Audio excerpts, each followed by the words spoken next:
थोड़ा थ्योरी पढ़ाने दो हमको आगे।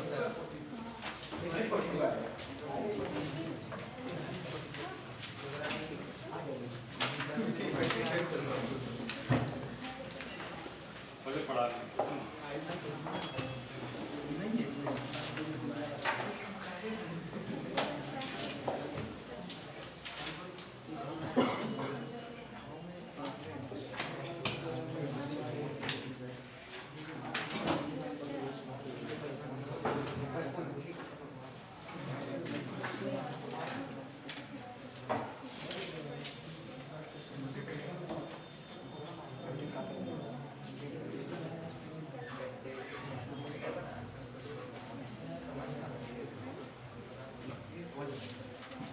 लिखिए बेटा।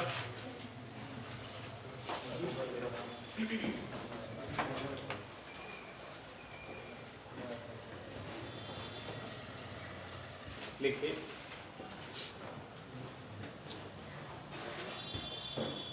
ये देखिए एक प्रोबेबिलिटी ऑफ इवेंट क्या होता है बताइए। एनी बाई क्या होता है,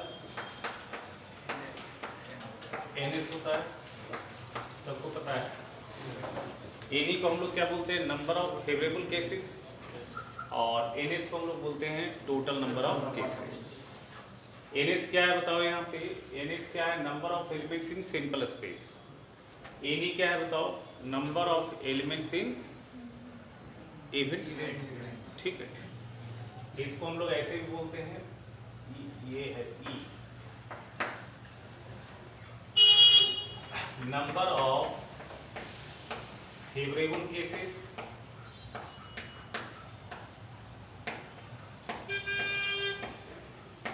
divided by total number of cases. Number of favourable cases divided by total number of cases. पूरा थ्योरी करा देते हैं, ठीक है, सारा थ्योरी पढ़ा देते हैं, उसके बाद सवाल एक सब ऑलरेडी खत्म करा दें, थ्योरी पढ़ा देंगे पूरा।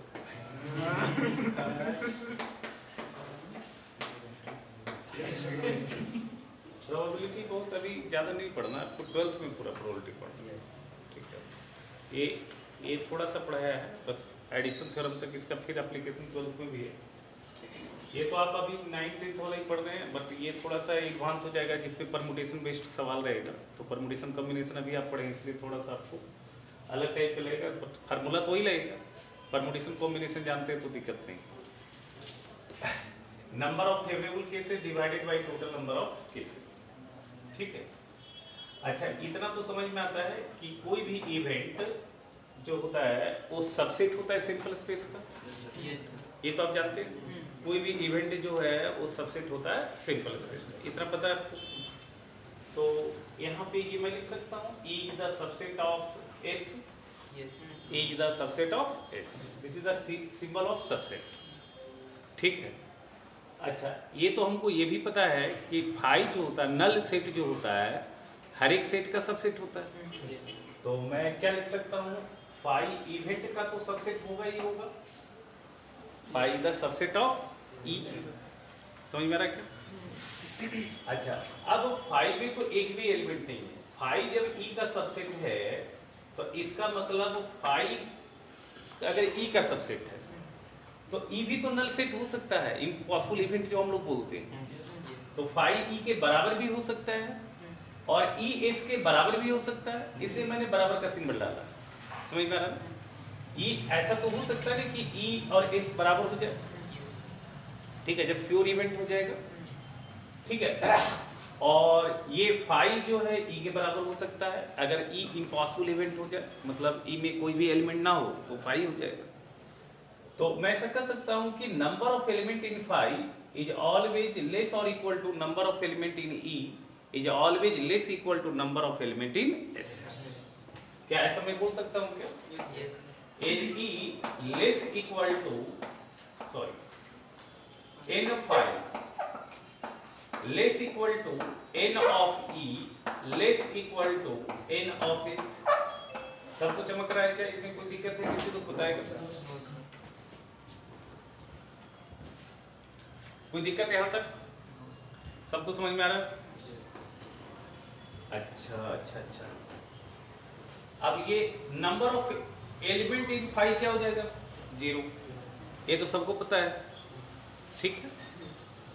Is less equal to n of e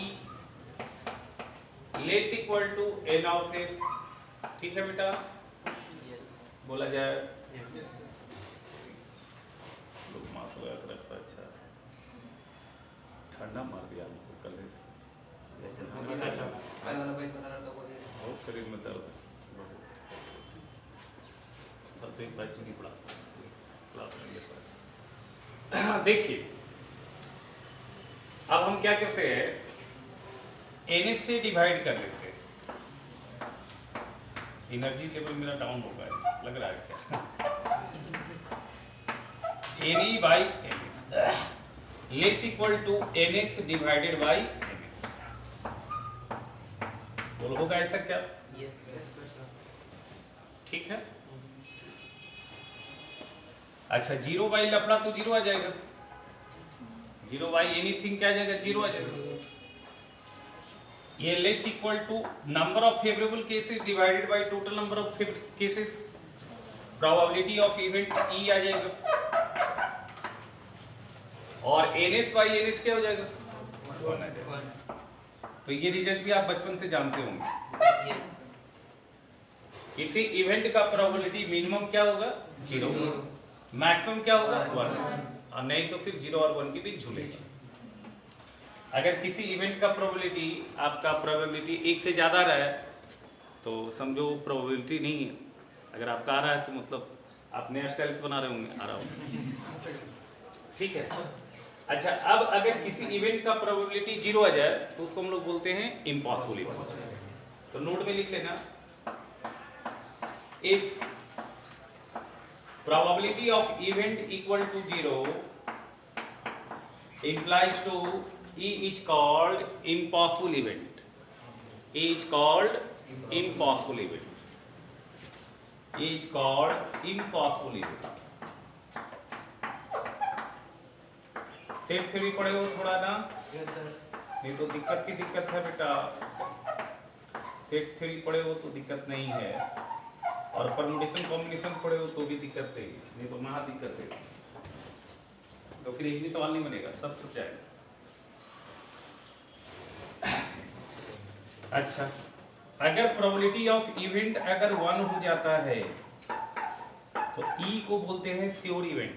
E को क्या बोलते हैं? श्योर इवेंट का प्रोबेबिलिटी क्या हो जाएगा? 1 हो जाएगा। और आपका इम्पॉसिबल इवेंट का प्रोबेबिलिटी क्या हो जाएगा? 0। E is called sure event.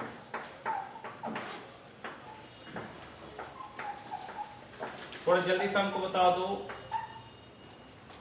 Mutually exclusive event क्या होता था? याद होगा, म्यूचुअली एक्सक्लूसिव इवेंट क्या होता था? जब इंटरसेक्शन 5 दो इवेंट साइमल्टेनियस अगर नहीं करता, अगर दो इवेंट अगर साइमल्टेनियस अगर नहीं करता तो उसको बोलते हैं म्यूचुअली एक्सक्लूसिव। एग्जॉस्टिव मतलब क्या होता है? सारे का यूनियन सिंपल स्पेस, ठीक है। तो लिख लो, if A and B are mutually exclusive event, mutually exclusive event, exclusive सेल लगता है तो लिखता है एक्सक्लूसिव है क्या? Event A and B are mutually exclusive event, then probability of A intersection B equal to क्या हो जाएगा? 5। अबे 5 हो जाएगा, 0 हो जाएगा। probability of A intersection B क्या हो जाएगा? 0। क्यों हो जाएगा? क्योंकि A intersection B में कोई भी एलिमेंट नहीं। A intersection B क्या है बेटा? 5, ठीक है। यहाँ तक दूसरी बात, किसी इवेंट का होना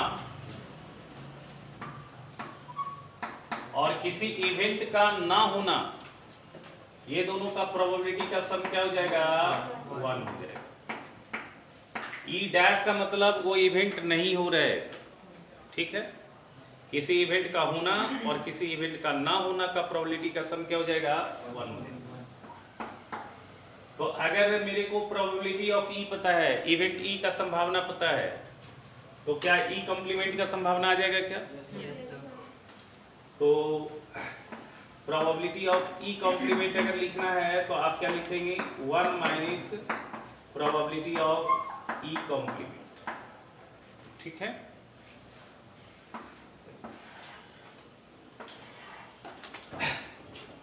ये सब लिख लीजिए जल्दी सा, ये सारा फॉर्मूला पता होना चाहिए आपको।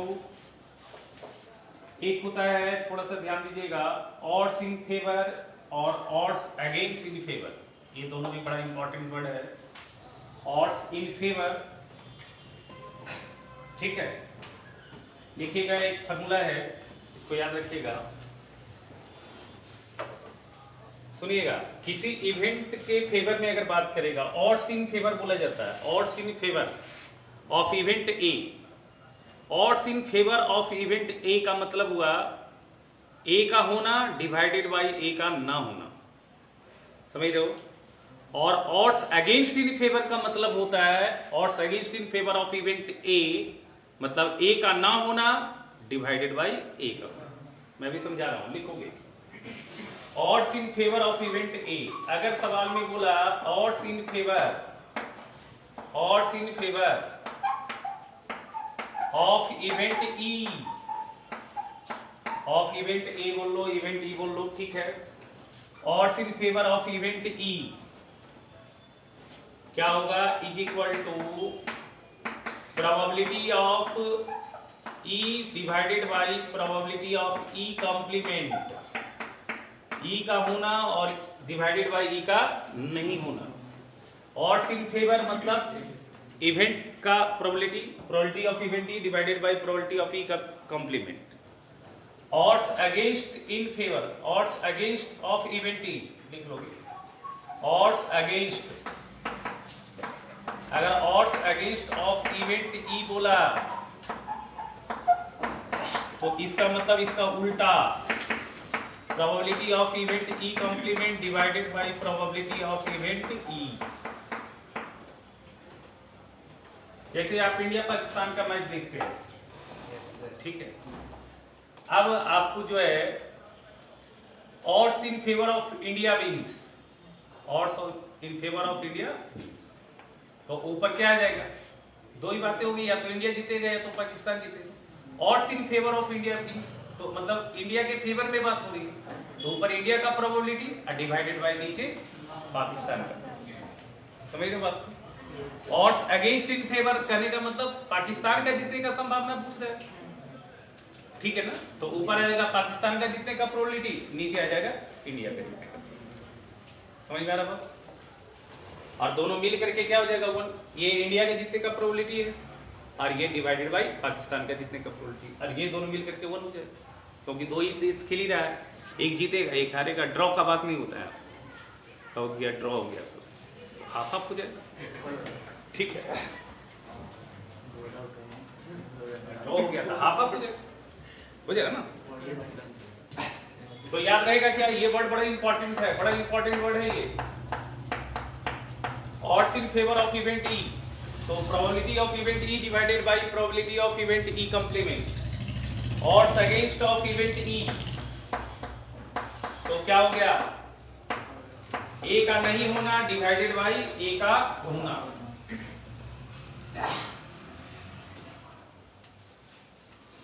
लिख लिया क्या? अरे तुम लोग बोलो, तुम लोग बोलता नहीं है कुछ रे। वेरी गुड, चलो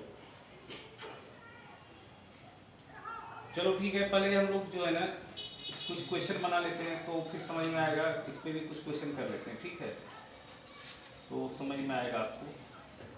चलिए लिखिए, क्वेश्चन है पहला,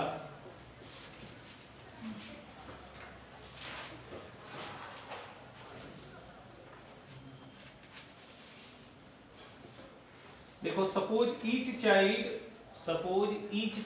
born is equally likely, suppose each child born is equally likely to be a boy or a girl, ठीक है, सारे के संभावना क्या है, इक्वल है। Suppose each child born is equally likely to be a boy or a girl, ठीक है, full stop. Consider the family with exactly 3 children, क्या है, एक फैमिली है जिसके क्या है 3 चिल्ड्रेन हैं। Consider a family with exactly 3 children. अब सोचा जाए अगर 3 चिल्ड्रेन है तो रैंडम एक्सपेरिमेंट क्या है, 3 चिल्ड्रेन होना। तो अगर 3 चिल्ड्रेन है तो कैसे हो सकता है, तीनों लड़का हो सकता है, तीनों लड़की हो सकती है, एक लड़का, 2 लड़की, 2 लड़का, 1 लड़की, क्वाइन वाली सिचुएशन। समझ में आ रहा है क्या? ठीक है, पहला सवाल है, लिखो list the 8 element in the simple space. List 8 element in the simple space.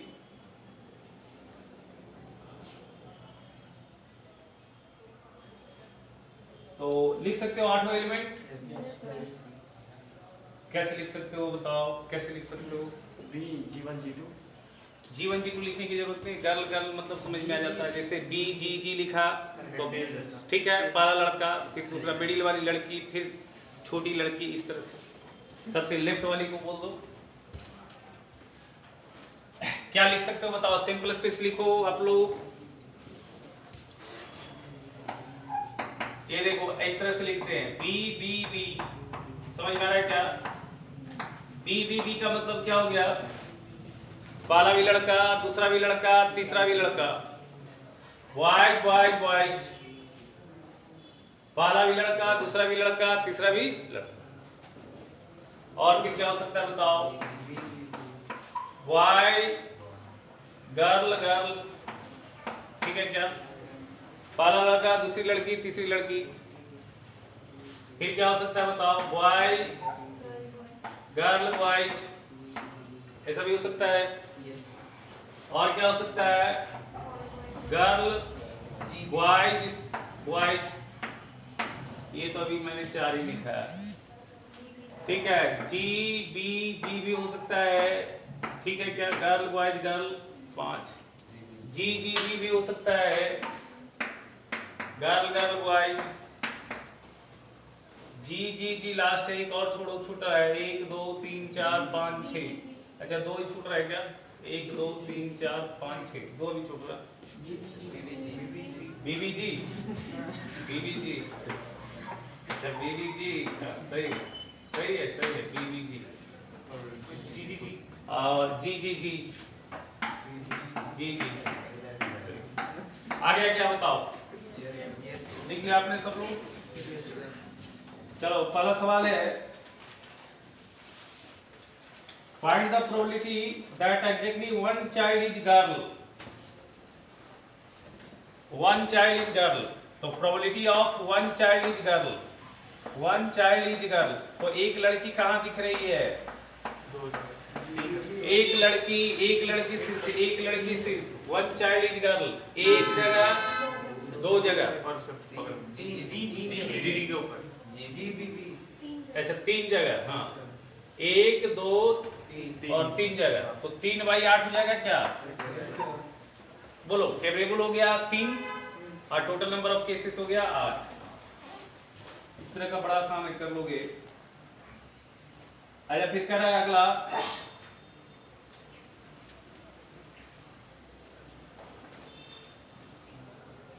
find the probability that at least 2 children are girls। probability of event at least 2 children are girl, at least 2 children are girl, 2 children are girl। सोचा जाए 2 children girl होनी चाहिए, कम से कम तो 2 children, तो 2 और 3 भी, 2 भी गर्ल हो सकती है, 3 भी गर्ल हो सकती है। तो यहाँ पे 2 गर्ल दिख रही है, यहाँ पे 2 गर्ल दिख रही है, और 1 3 ही दिख रहा है क्या, कोना में टॉप राइट जी। अच्छा हाँ 1 छूट रहा है यहाँ 4, तो 4 बाई 8 आ जाएगा क्या बताओ, ये तो काउंट करके भी बना सकते हो। Find the probability of event no child is girl. तो 1/8 probability of no child be girl. ये पी का मतलब समझते हो ना, probability of no child be girl क्या हो जाएगा, सारा लड़का हो जाएगा तो 1/8। तो बड़ा मजा आ रहा है, तो कितना सिंपल है बताओ। ये तो 8 9 से भी छोटी ही चीज है, क्या बोलो।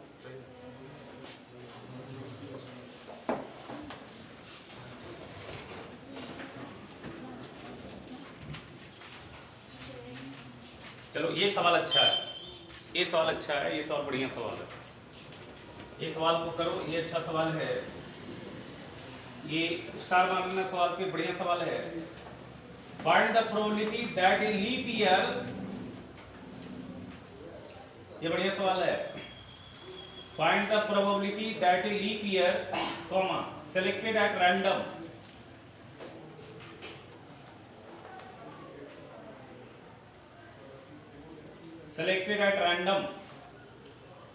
comma will contain 53 Sunday. Find the probability in a leap year comma selected at random, leap year को select करना है comma will contain 53 Sundays, will contain 53 Sundays।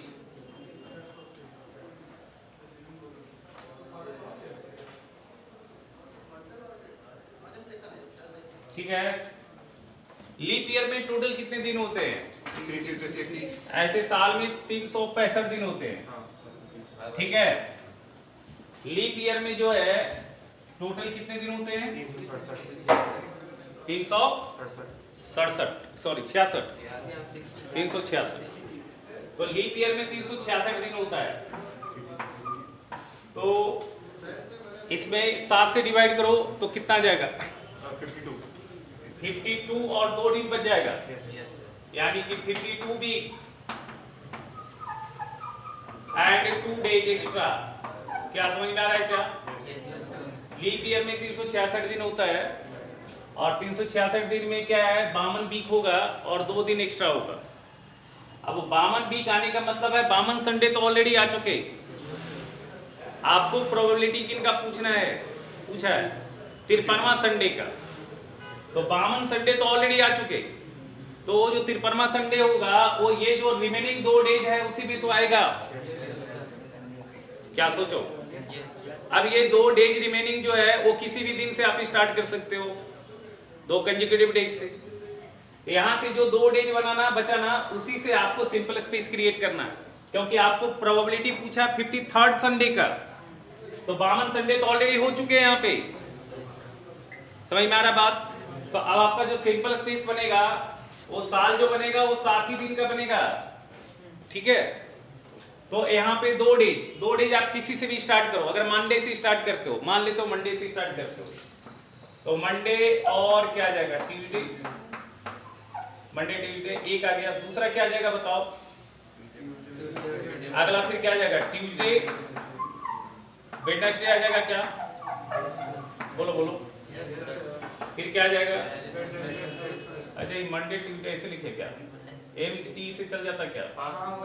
चलो ठीक है, लिख देते हैं। चलो पूरा अंग्रेजी आता भी नहीं लिखने। 2 दिन जो होगा मंडे और क्या होगा बताओ? ट्यूसडे। अगला 2 दिन जो होगा ट्यूसडे और क्या होगा? वेडनेसडे। अगला 2 दिन जो होगा वो होगा वेडनेसडे थर्सडे। अगला जो 2 दिन होगा थर्सडे और क्या? फ्राइडे।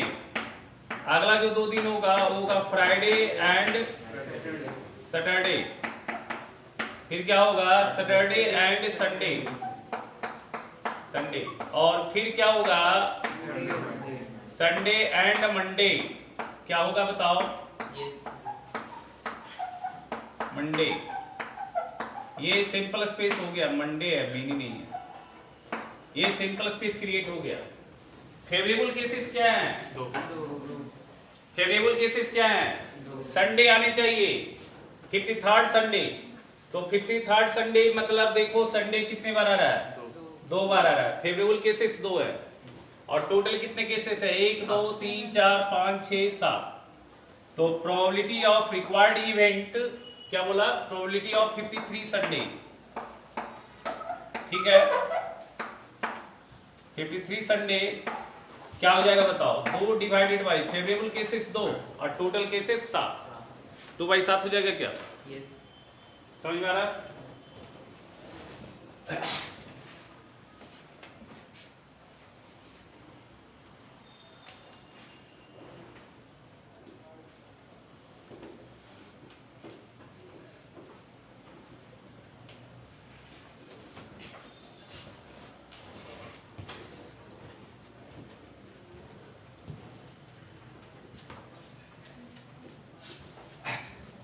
समझ में आया? क्वेश्चन बताओ। Yes. चलो अगला है, 3 dice are thrown together. 3 dice are thrown together. Find the probability of getting a total of at least 6. Find the probability of getting a total of at least 6.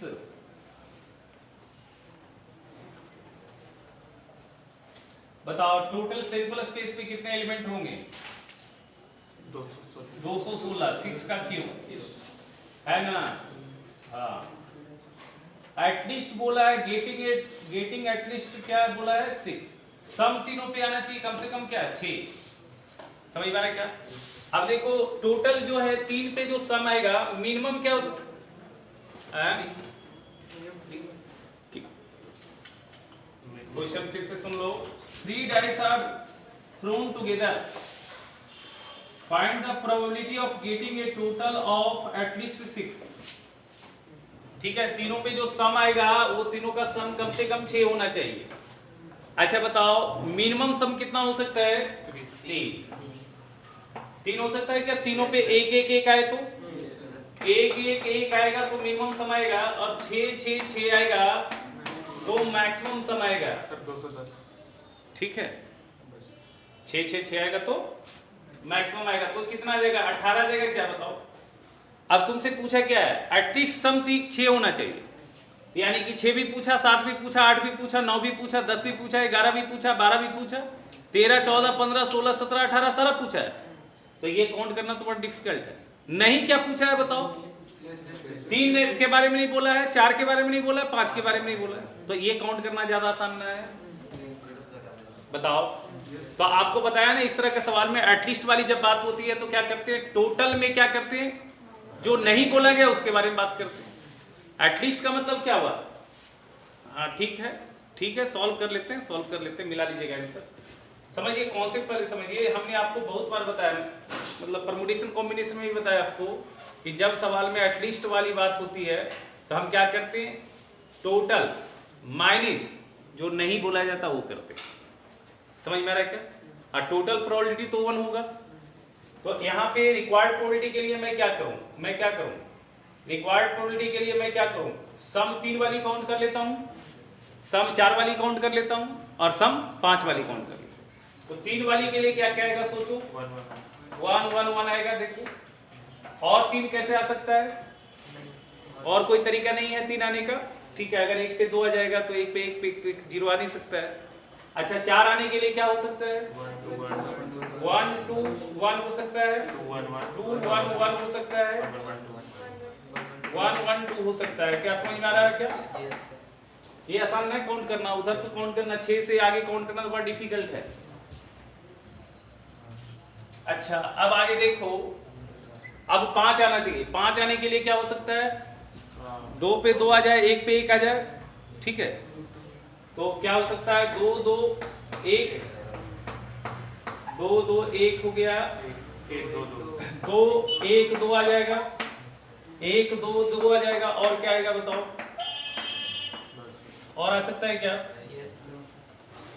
5 आने के लिए 1 1 3 आ जाएगा, 1 1 3 2 बार 1 आ जाएगा, 1 बार 3 आ जाएगा, 3 1 1 आ जाएगा, और क्या आएगा? 1 3 1 1 3 1 ऐसा आ जाएगा। अब नहीं आएगा कुछ और आ सकता है क्या? नहीं आ सकता। अब देख लो, काउंट कर लो टोटल। ये फेवरेबल केसेस हो रहा है, ये फेवरेबल केसेस हो रहा है, ठीक है। तो यहाँ पे क्या आ जाएगा? 1 2 3 4 5 6 7 8 9 10। तो रिक्वायर्ड प्रोबेबिलिटी कितना आ जाएगा बताओ? जो पूछा है वो निकालेंगे या जो नहीं पूछा है वो निकालेंगे? रिक्वायर्ड प्रोबेबिलिटी तो मतलब क्या? 1 माइनस जो नहीं पूछा। तो क्या नहीं पूछा? सम 6 से कम वाली नहीं पूछा है। तो सम 6 से कम वाली फेवरेबल केसेस कितना है? 10। और टोटल कितना है? 216। क्या आंसर आ जाएगा बताओ? 600 206 बाई 216। ये आपका आंसर आ जाएगा क्या बताओ? बोलो बोलो।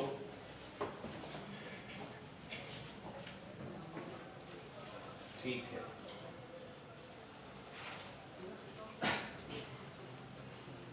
ये चलो देखो, एक एनसीईआरटी का सवाल है, हमको लगता है ये बढ़िया सवाल है। देखो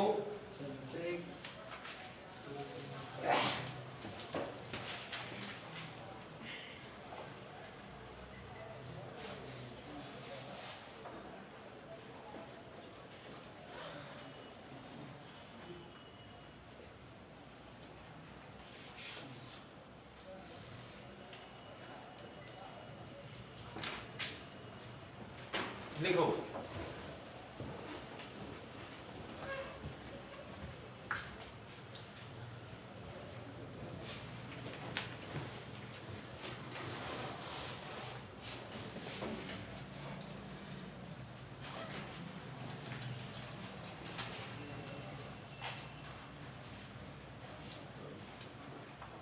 देखो on her vacations Veena visits 4 cities. On her vacations Veena visits 4 cities. On her vacations Veena visits 4 cities A, B, C and D in random order.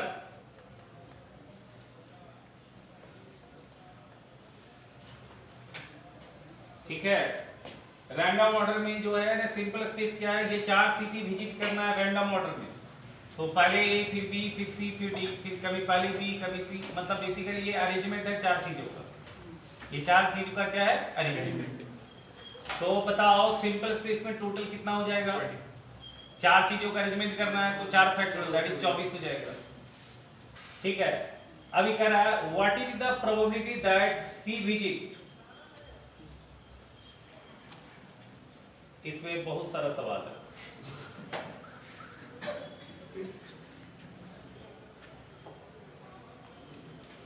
A before B, पहला सवाल है ए बिफोर बी। दूसरा है A before B and B before C. तीसरा है A first and B last.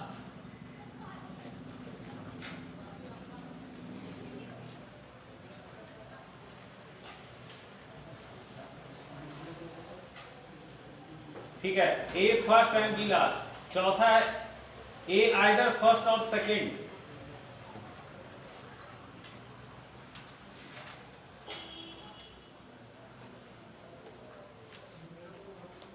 ठीक है क्या? और पांचवा ए जस्ट बिफोर बी। ये तो पहला सवाल है ए बिफोर बी, दूसरा है A before B and B before C, तीसरा है A first and B last, चौथा है ए आइदर फर्स्ट और सेकंड, और पांचवा है ए जस्ट बिफोर बी। लिख लिया? कैसे अरेंज करोगे?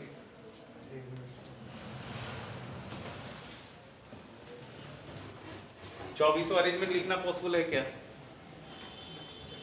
टाइम बहुत लग जाएगा।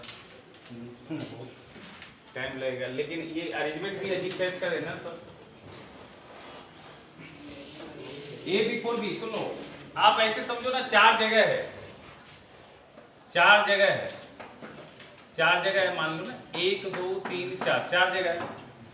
अब ए को प्लेस करना है बी के बिफोर, ए को प्लेस करना है बी के बिफोर। तो यहां पे क्या हो सकता है? बी यहां फिक्स हो जाए, ए यहां जाए, ऐसा हो सकता है? Yes, sir. बी यहाँ फिक्स हो जाए, ए यहाँ आ जाए, ठीक है। फिर बी यहाँ फिक्स हो जाए, ए यहाँ आ जाए, और बी यहाँ फिक्स हो जाए, ए यहाँ आ जाए। मतलब बी के 3 ऑप्शन दिख रहे हैं क्या? बस वही इन्होंने। अच्छा, बी का कोई भी 3 ऑप्शन दिखेगा तो ए का कितना ऑप्शन हो जाएगा? बी अगर यहाँ तो ए का यहाँ पे ऑप्शन है क्या? बी यहाँ तो ए यहाँ, बी यहाँ तो ए यहाँ, तो ए के भी 3 ऑप्शन दिख रहे हैं क्या? बी के भी 3 ऑप्शन समझ में आ रहा है क्या? अच्छा, और सी और डी के लिए तो क्या हो जाएगा? 2 हो जाएगा। सी और डी के लिए तो 2 जगह तो ये भर लेगा, और सी और डी के लिए 2 ऑप्शन हो जाएगा। तो ये हो गया 2 फैक्टोरियल 2, तो 9 18 हो जाएगा क्या?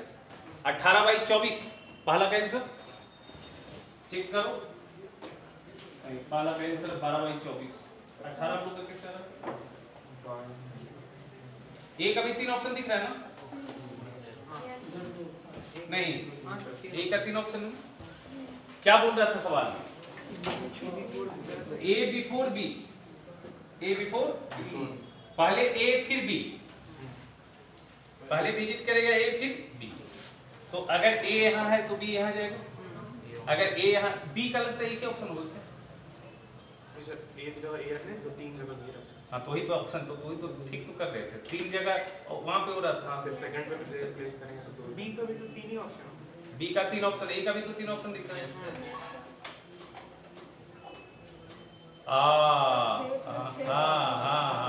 हाँ, ये भी तो जस्ट बिफोर नहीं बोला है ना।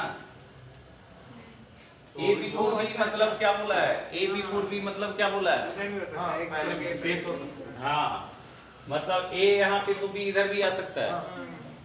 तो हमको लगता है ए का पोजीशन फिक्स करना होगा, और बी तुम्हारा कहीं भी जा सकता है। सही है, तो ए के 4 ऑप्शन नहीं 3 ऑप्शन दिख रहे हैं। अब बच गया 3, तो 3 कितना हो जाएगा? तो फिर 24 हो जाएगा ना? कितना हो जाएगा? 3 2 यहाँ ए रखेंगे तो 6 हो जाएगा। तो 6, तो 6 गुना 4 24 हो जाएगा ना? फिर 6 3 18, फिर तो 18 ही हो रहा है। एक का 3 ऑप्शन ऐसे करो, कैसे रेंज होगा बताओ? ए रखेंगे 3 बी हो जाएगा। मैं लिखने से तो बहुत दिक्कत है, लिख के बनाया कि तभी हम तो लिख के बना दिया था। कैसे रेंज होगा बताओ? हम मेरे को 6/24 लिखते हैं। 6/24 नहीं आ रहा, 12/24 आ रहा है। 12 कहाँ आ रहा है? 12 तो नहीं आ रहा है। नहीं सर, ए अगर यहाँ पे फिक्स करो ना, हाँ तो फिर 3 पोजीशन बनेगा पीछे। तो बी का 3 सिचुएशन है ना। अगर ए यहाँ रखते हैं तो बी का 2 सिचुएशन, और यहाँ रखते हैं तो 1 सिचुएशन। तो अलग अलग केसेस काउंट कर लेते हैं। अच्छा, ए को अगर पहले जगह पे रखें यहाँ पे, तो बी का 3, अगर ए को यहाँ पे तो बी का कितना हो गया? 2, और ए का वैल्यू फिर यहाँ पे तो बी का 1, 6 तरीका हो 6 हो रहा है।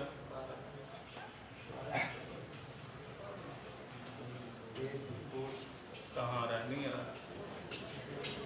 इस पर लिख दिया, पूरा बना दिया, पूरा लिख दिया बाप रे बाप। चलो, हाँ तो किया तो था बेटा। ए को यहाँ रखा तो 3 ऑप्शन, बी को यहाँ रखा तो 2 ऑप्शन बी के लिए, ए को यहाँ रखा तो सर हाँ। सर फिर ऐसे रखाएगा कि पहला में ए रखेगा, फिर तीसरा नंबर में बी रखेंगे। तो वो तो हो गया तीनों वो केस। तो काउंट करिए लिए थे। एक सेकंड कुछ गड़बड़ हो रहा है। एक सेकंड, ये तो पूरा लिखना बड़ा मुश्किल है। जैसे तुम क्या बोल रहे हो? तो मान लेते हैं 4 बॉक्स ए को यहाँ रखते हैं, ठीक है? तो बी के लिए 3 ऑप्शन है ना? बी के लिए 3 ऑप्शन।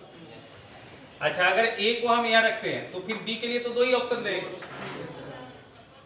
क्या बोलो? Yes, sir. और अगर ए को यहाँ रखते हैं तो फिर बी के लिए 1 ही ऑप्शन हो सकता है। 6 तो 6 ही तो आ रहा है।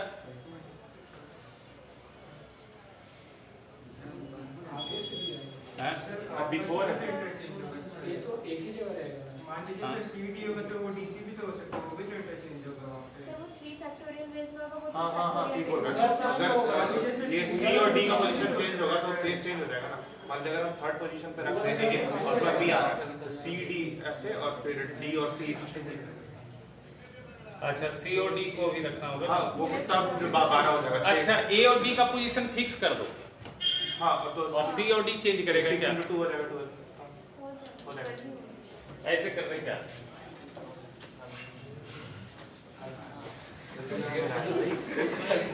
एक्सरसाइज एबी का कैसे हैं? कैसे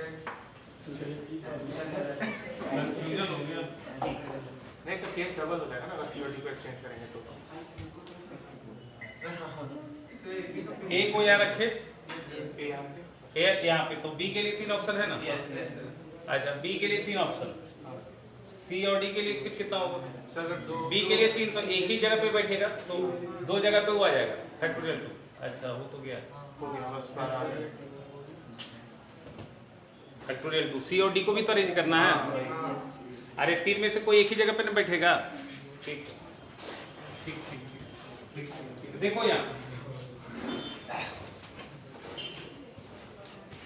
लेकिन ए यहाँ पे ए को फिक्स किया ना, ए का एक ही जगह फिक्स होगा ना, यस सर ए का एक जगह फिक्स होगा, कहीं भी फिक्स हो, है ना? लेकिन ए का ऑप्शन नहीं है 3 को, इस हिसाब से देखो तो ए का 3 ऑप्शन नहीं है क्या? हाँ तो वही तो तीनों केस में 3 2 तीनों जगह प्लेस करना है तो ए का 3 ऑप्शन मान लेते हैं, यहाँ पे ए रखते हैं। नहीं तो अगर सर अगर सेकंड में रखेंगे तो फिर तो सीडी फिर इधर रखना है। हाँ मतलब दो जगह पे उसको चेंज कर सकते हैं। ए मान लिया यहाँ पे रखते हैं, ठीक है? तो बी के लिए तो 2 ही ऑप्शन आएगा और 2 जगह पे फिर सी और डी आएगा, मतलब तो पहला में टू फैक्टोरियल केसेस ना आ रहा है। कैसे कैसे कर रहा है, कंफ्यूज हो गया।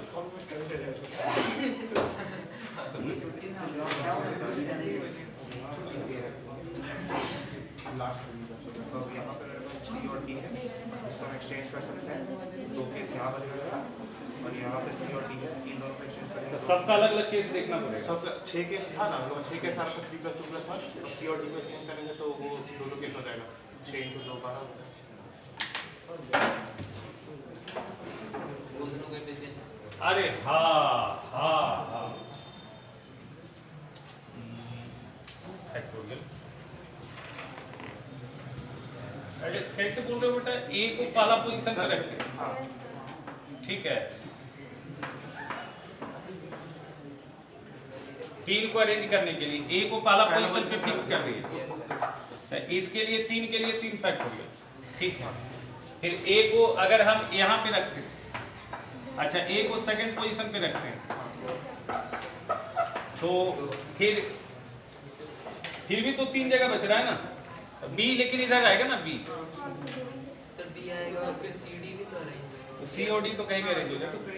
हाँ तो सर वो उसका केस भी तो तो सर केस तो अलग होगा ना। अलग अगर है, एक में सर, सी एक फर्स्ट एक है एक और डी लास्ट है और दूसरे में डी फर्स्ट और सी लास्ट है तो अलग। अच्छा तो यहाँ पे ये एक तरीका होगा, एक तरह यहाँ से, और बी के लिए कितना हो जाएगा? सर 4 होगा वहाँ।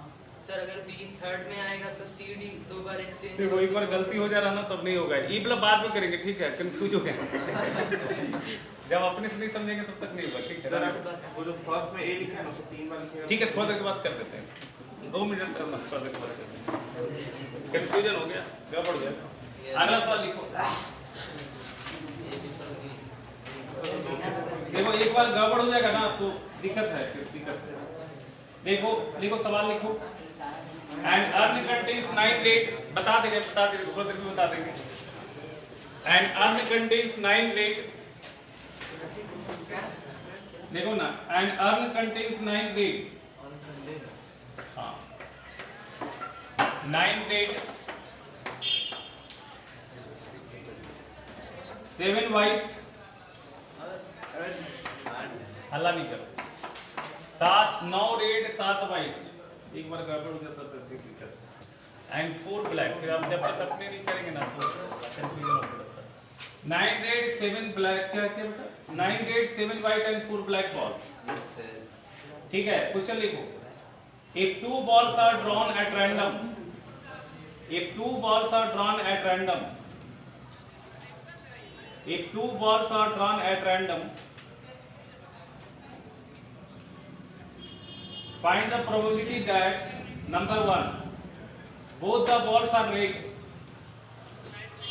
both the balls are red, पहला है both the balls are red,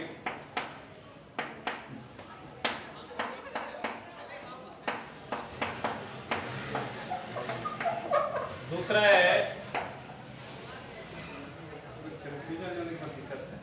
one ball is white, one ball is white, तीसरा है the balls are of the same colour, the balls are of the same colour,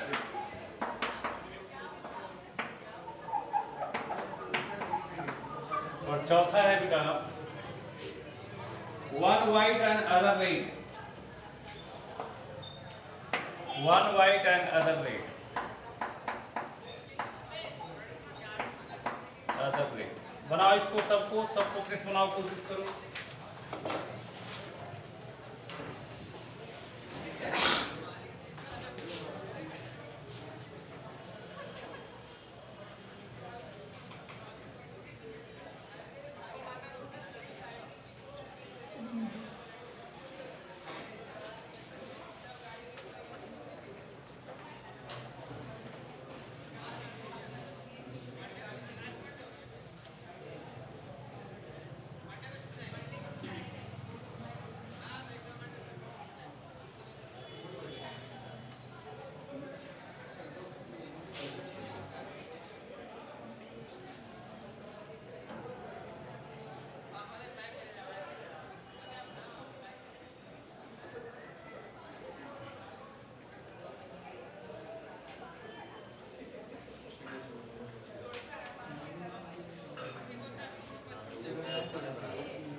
One fight in other direction.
खराब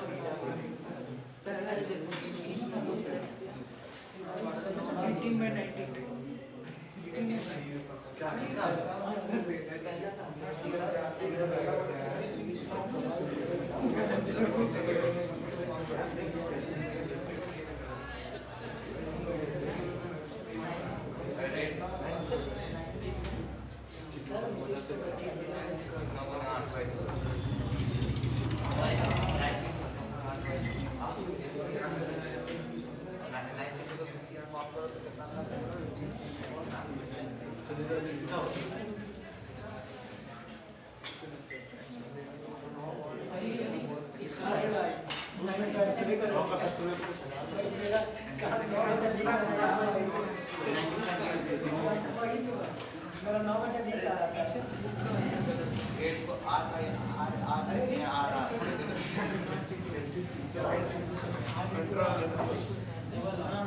अब लोग देख ही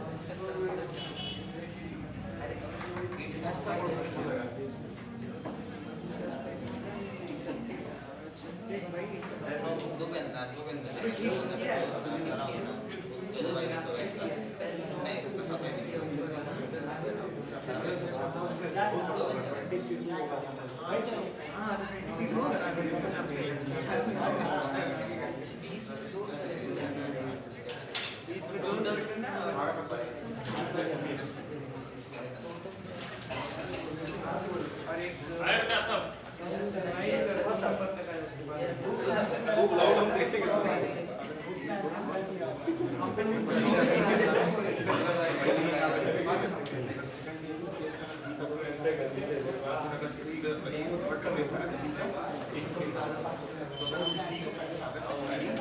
same case होते हैं ए और D में, बस यहाँ सी और डी का पोजीशन बदल दिया केस हो जाता है।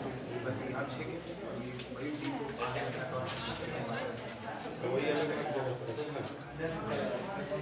ठीक है, उनको समझाइए, लिखो। ए बेटा बनाया बेटा? आ गया क्या? सवाल क्या था बोलो? 2 balls are drawn at random. कितने बॉल निकालने के बाद में? 2। चलो ठीक है, टोटल कितना है बताओ? 9 7 16 4 20 बॉल है ना? ठीक है, सुनो, बोथ बॉल आर रेड, तो प्रोबेबिलिटी ऑफ लिखना बोथ रेड, इस तरह से लिखना,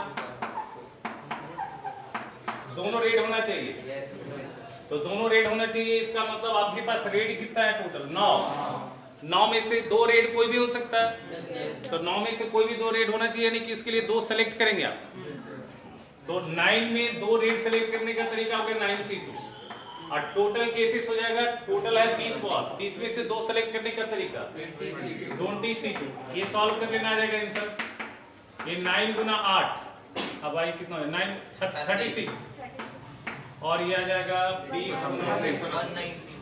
190।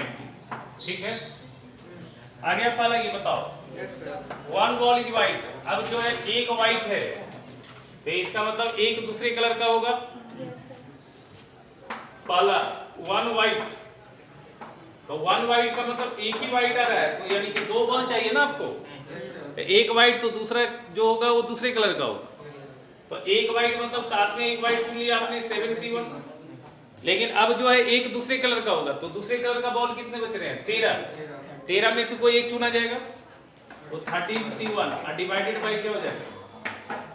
20C2 आ जाएगा क्या? बोलो, सही है, सॉल्व कर लेना इसको।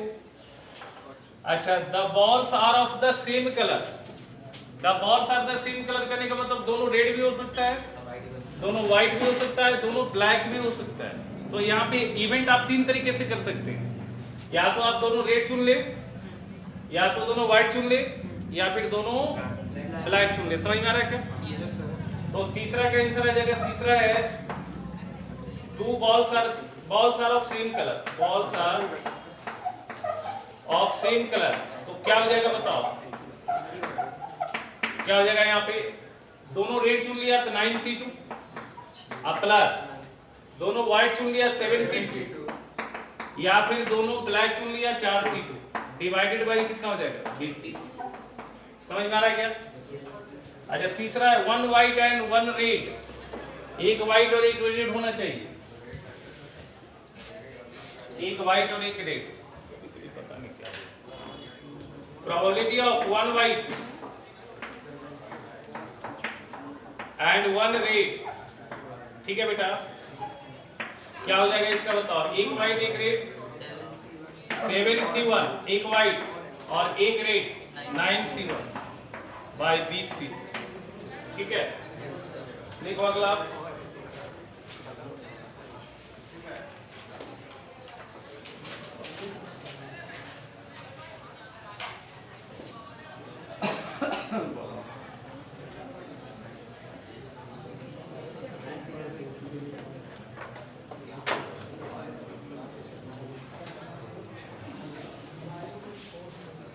देखो सवाल है,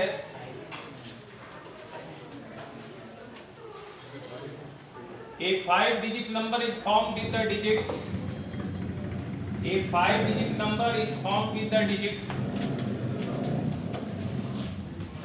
5 डिजिट का नंबर बनाना है। a 5-digit number is formed with the digits 1 2 3 4 and 5, 1 2 3 4 and 5, ठीक है। विदाउट रिपीटिशन नहीं लेना है बेटा। Find the probability that the number is divisible by 4, find the probability that the number is divisible by 4।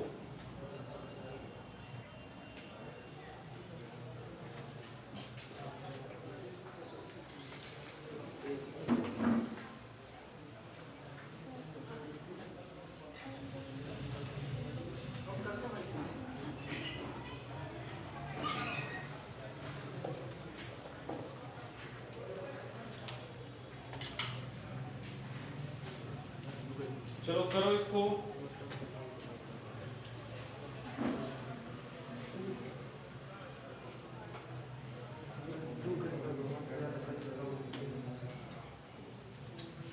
आ गया क्या बताओ। एक मिनट सर,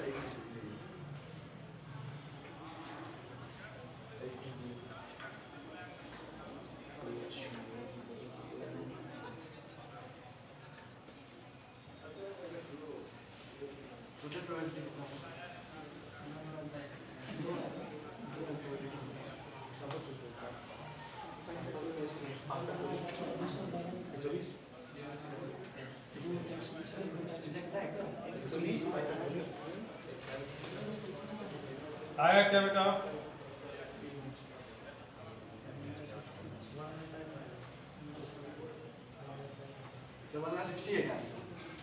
नहीं बेटा चलो बना देते बेटा, ठीक है। देखो सुनो,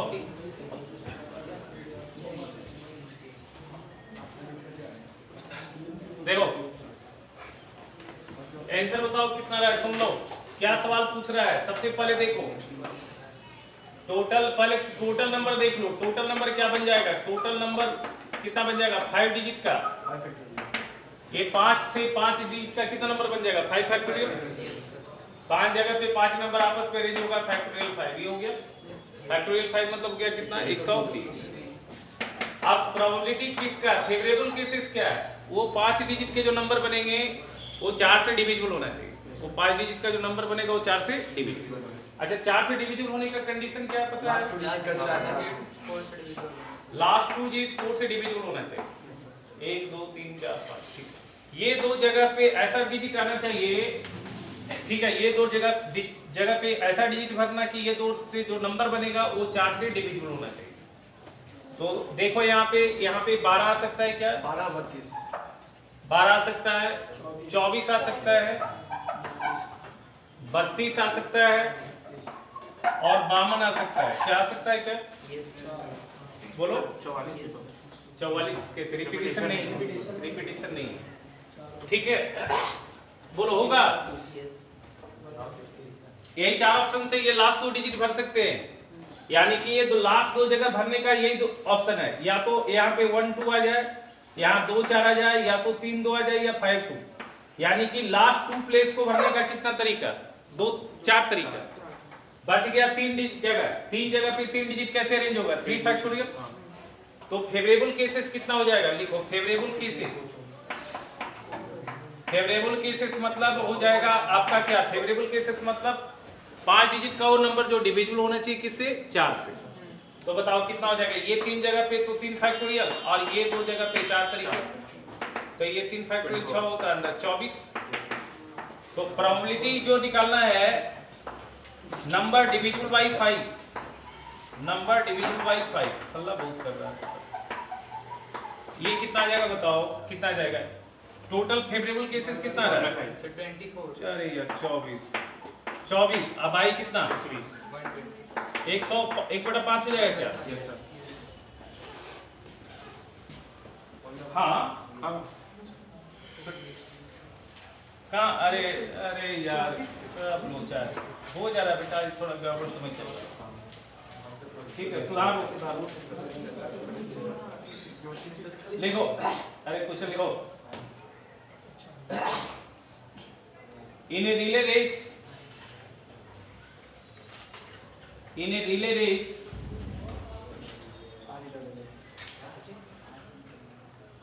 वाला नहीं करो, लिखो ना बेटा, बहुत सवाल दिया है इसमें।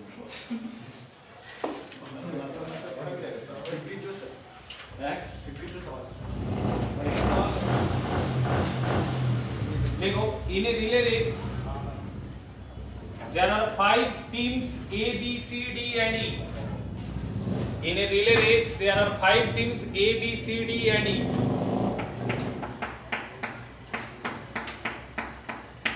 पांच टीम है बेटा, A, B, C, D and E. In a relay race there are 5 teams A, B, C, D and E. पहला सवाल लिखो, what is the probability that A, B and C finish first, second and third respectively? What is the probability that A, B and C finish first, second and third respectively?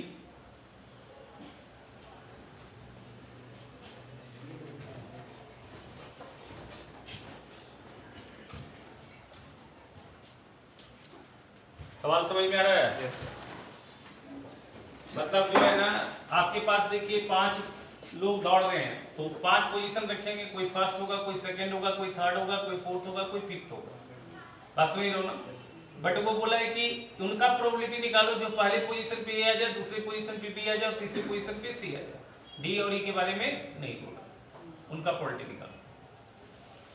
ठीक है, 1/2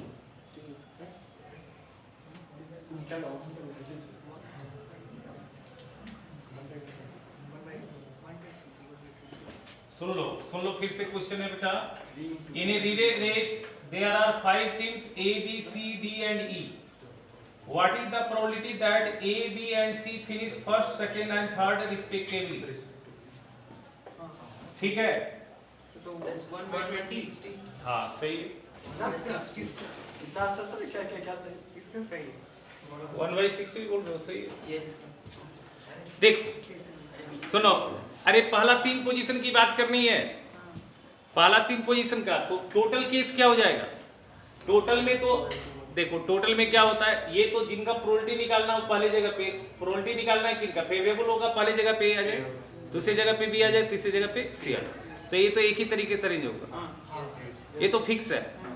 आप पहले क्या करिए, 3 लोग को आपको क्या करना है, 3 लोग को 3 पोजीशन देना होगा। टोटल 5 लोग हैं, 5 लोग में 3 लोग को 3 पोजीशन देना होगा, ये टोटल केसेस होगा। 5 लोगों को 3 पोजीशन देना है, क्योंकि 3 ही पोजीशन की बात हो रही है, फर्स्ट, सेकंड एंड थर्ड। 5 लोग हैं, उसमें बोला है कि फर्स्ट, सेकंड, थर्ड कौन हो सकता है, ये तो टोटल केस हो जाएगा। तो टोटल केस कितना हो जाएगा? टोटल केस आ जाएगा, बताओ टोटल केस आ जाएगा, टोटल केस आ जाएगा 5 में पहले 3 का सिलेक्शन करेंगे, क्योंकि जिनको 3 जगह देना उनको पहले आप सेलेक्ट करेंगे, समझ में ना।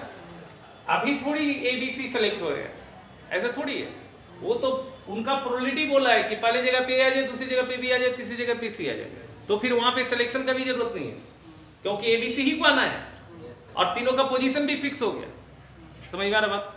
लेकिन टोटल केसेस में क्या है, 5 लोग हैं और फर्स्ट 3 पोजीशन को ऑक्युपाई करना है, तो 5 में 3 कोई भी ऑक्युपाई कर सकता है, तो पहले 5 में 3 का सिलेक्शन कर लिया, 5C3, समझ में आ रहा है क्या? अच्छा, अब ये 3 लोग 3 जगह पे आपस में अरेंज हो सकते हैं। अरे 3 लोग जो सेलेक्ट किए, अब थोड़ी इसमें मान लेते सेलेक्ट हो गया CDE, ऐसे भी सिलेक्ट हो सकता है, कभी ABC सिलेक्ट हो सकता है, समझ में ना, कभी BCD सिलेक्ट हो सकता है।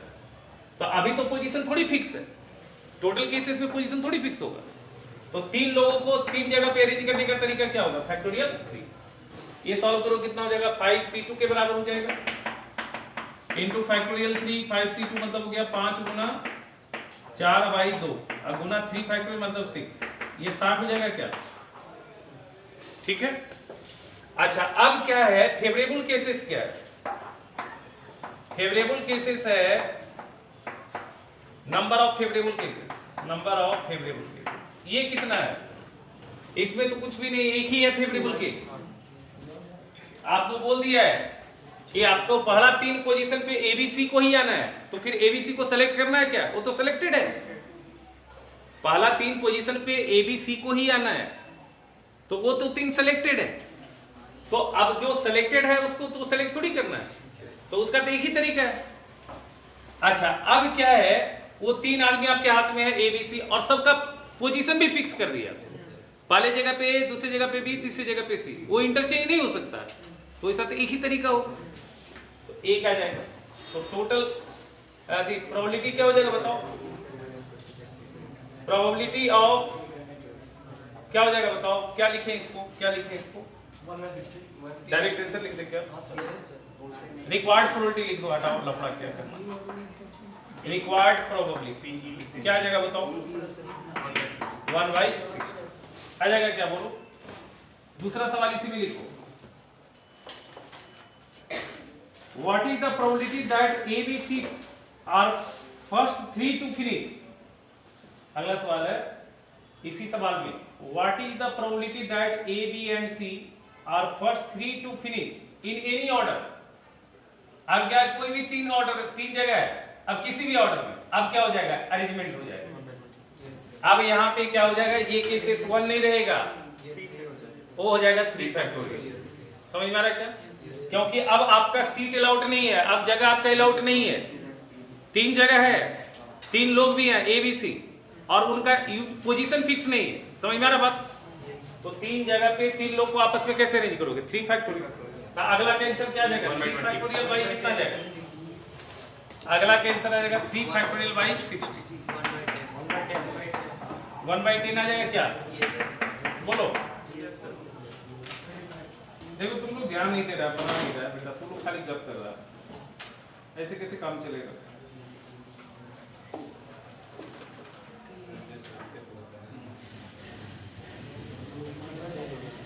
देखो ये सवाल है, देखो a fair coin is tossed, अरे क्वेश्चन लिखो, a fair coin is tossed, a fair coin is tossed. NCERT में अच्छा सवाल दिया, a fair coin is tossed 4 times, a fair coin is tossed 4 times. एक कॉइन को कितने बार टॉस किया जा रहा है, 4 बार। And a person wins ₹1 for each head, and a person wins ₹1 for each head and loose ₹1.50 for each tail. कह रहा है एक बार एक पे हेड आ गया तो ₹1 जीतता है, और एक टेल आ जाता तो ₹1.5 क्या कर रहा है, हार रहा है। सुनना, देखो, a fair coin tossed 4 times and a person wins ₹1 for each head and lose ₹1.50 for each tail that turns up. From the simple space, calculate how many different amounts. From the simple space, calculate how many different amounts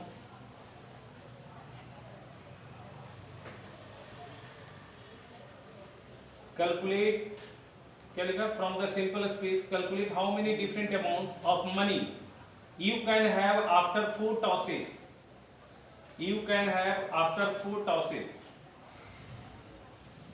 ठीक है।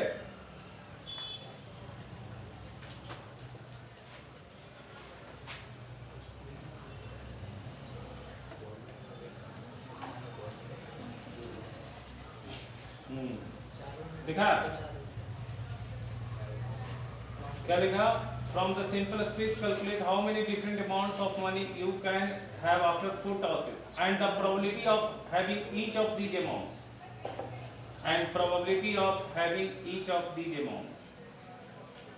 ये बढ़िया सवाल है, बनाओ इसे।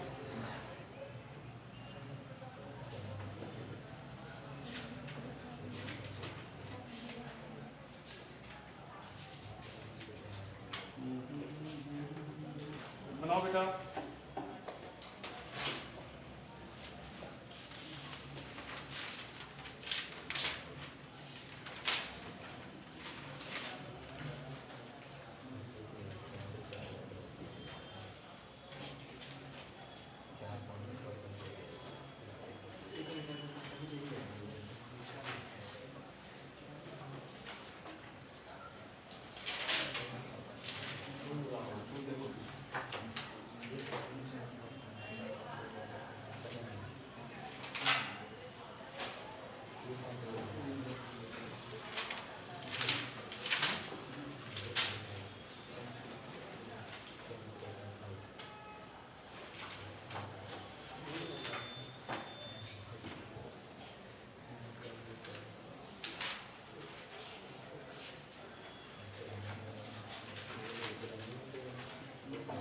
बन गया क्या?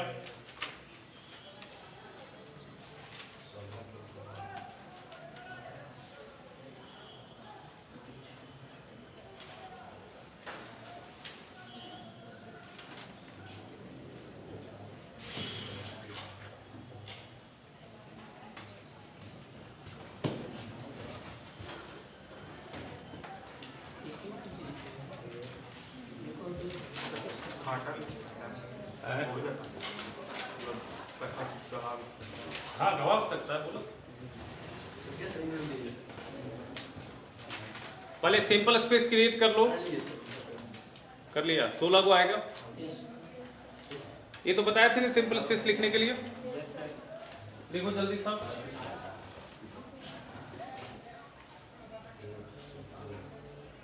सर हो गया। सर हो गया। क्या हो गया? सर आ गया। कितना आंसर आ रहा है बताओ? सर 4 रुपया 1/16 होगा और फिर 1.5 रुपया 4/16।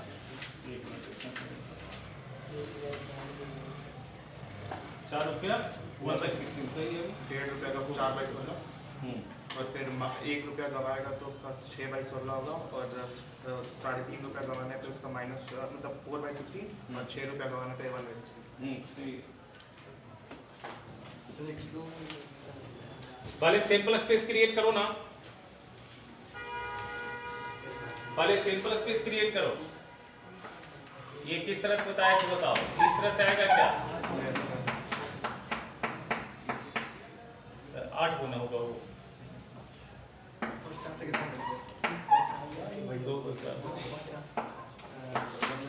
ये नहीं, ये तो बताया था ना बेटा। 2 2 4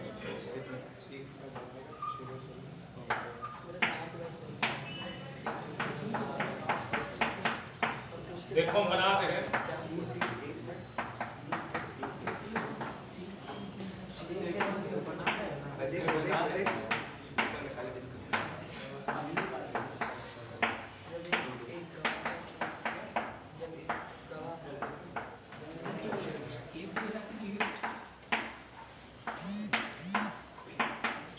देखो समझ जाएगा, कुछ नहीं है। ठीक है बेटा, ये हो गया। सुनना, इस तरह से लिख दो। सिंपल स्पेस हो गया क्या, ये बताओ। मान लिया ना, कुछ नोट डिनोट कर देते हैं। लिखो लेट कैपिटल एक्स डिनोट्स, है ना। कैपिटल एक्स डिनोट्स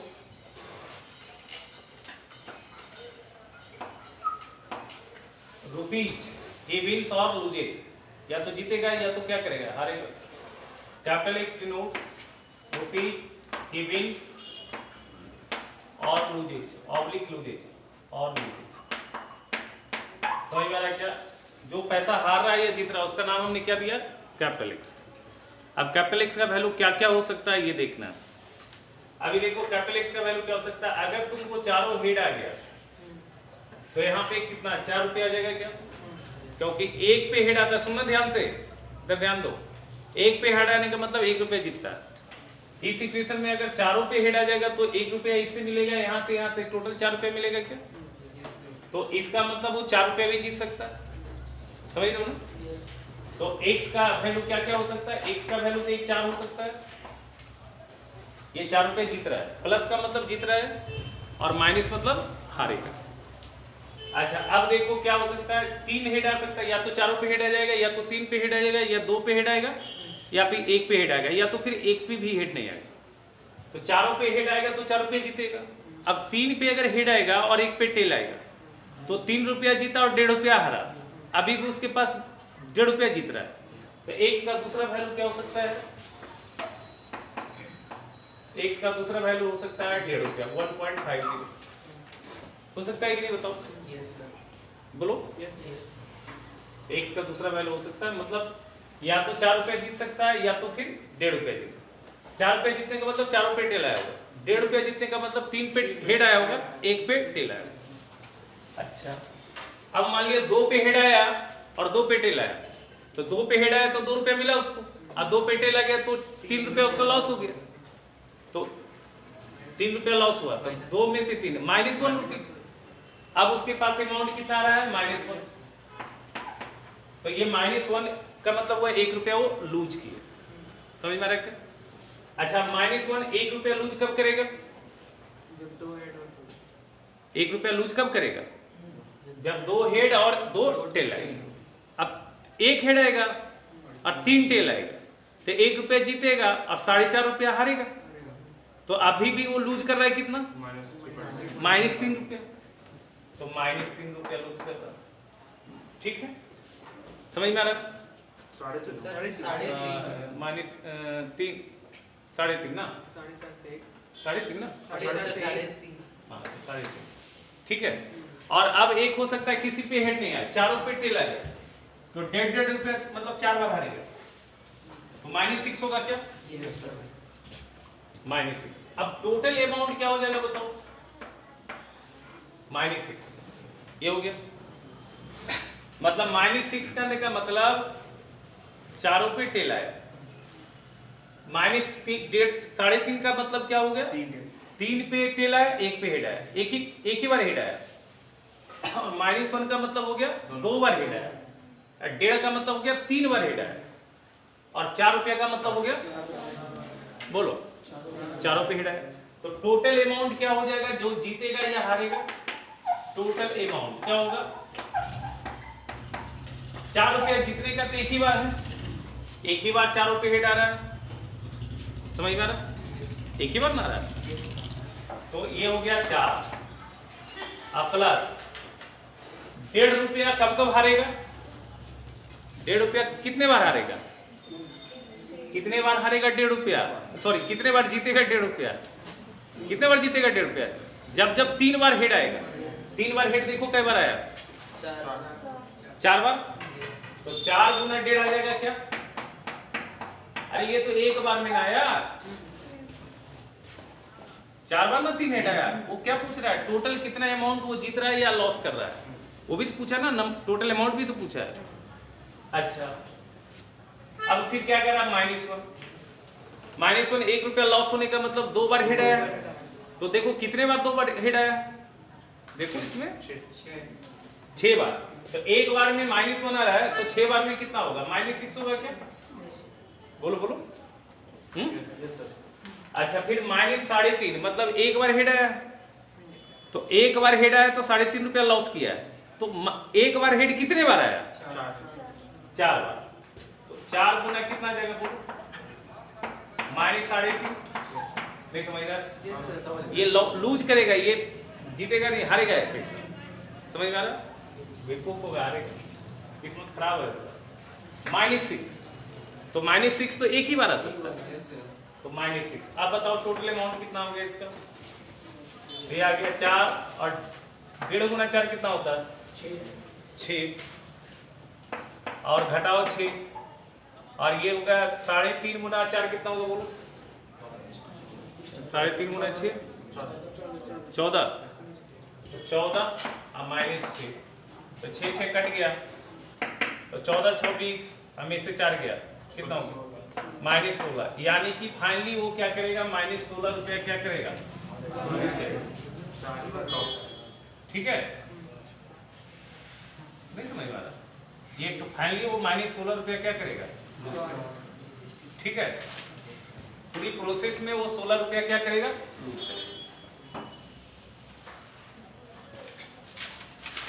+14 क्या है 3.5 ना है अच्छा 3.5 4 बार अरे +14 होगा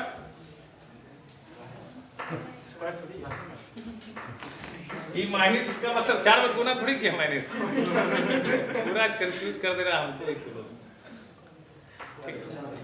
अरे ठीक है ना हाँ सर गड़बड़ क्या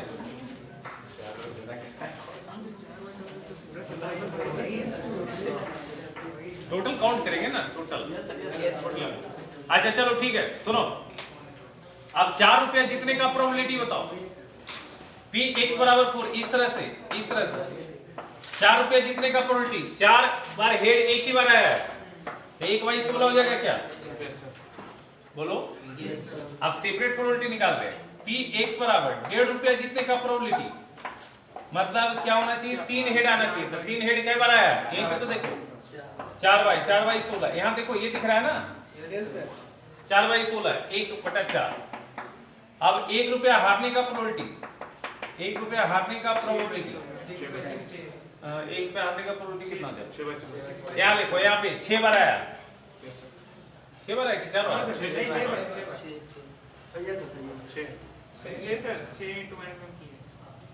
6 into -1 के थे यस सर अच्छा लिखे नहीं थे अच्छा 6 तो 6 बार 6 बाई 16 कितना हो जाएगा 3 बाई 8 ठीक है क्या और फिर 1.5 रुपया 3.5 रुपया हारने का प्रोबेबिलिटी